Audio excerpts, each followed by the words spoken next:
ஆயிரும். இந்த ஃப்ரஸ்ட்ரேஷன் இல்லாமல் வேலை செய்யணும். முதல்ல நான் கோயம்புத்தூரில் பெரிய ஆள் ஆகிறது எப்படி, ஆனதுக்கப்புறம் தமிழ்நாட்டுக்குள்ளே பெரிய ஆள் ஆகிறது எப்படி, இப்படி படிப்படியாக கனவு போகணுங்கிறது என்னுடைய அணுகுமுறை. நான் ஏன் டோன்ட் ஃப்ரீஸ் த ட்ரீம்னு சொல்கிறேன்னா, ரெண்டு இருக்குது. ஒன்று கோல், இன்னொன்று ஸ்ட்ராட்டஜி. கோலை ஃப்ரீஸ் பண்ணிக்கோ, ஸ்ட்ராட்டஜியை ஃப்ரீஸ் பண்ணாத. அப்படின்னு என்ன அர்த்தம்? ஸ்ட்ராட்டஜி ஏ ஒர்க் ஆகலைன்னா ஸ்ட்ராட்டஜி பி ட்ரை பண்ணணும்.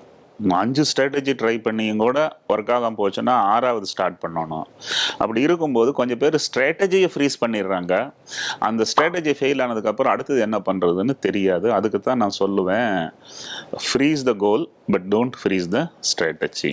அவர் என்ன சொன்னார்? கனவு பெரிதாக இருக்க வேண்டும், கனவு உன்னை தூங்க விடக்கூடாதுன்னு சொன்னார்.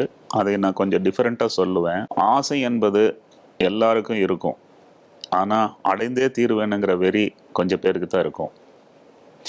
ஆசை மட்டும் இருக்கிறவன் டிசப்பாயிண்ட் ஆகி ஒரு மூலையில் உட்காந்து அழுதுட்டு இருப்பான். அடைந்தே தீருவேன் என்ற வெறி இருக்கிறவன் அதுக்கு 20 வருஷமாக 40 வருஷமாக ஒரு நாளைக்கு அடைஞ்சே தீருவான். ஸோ அடைந்தே தீருவேன் என்கின்ற ஒரு வெறி மட்டும் இருந்தால் தான் தொழிலுக்குள்ளே உள்ளே வரணும்.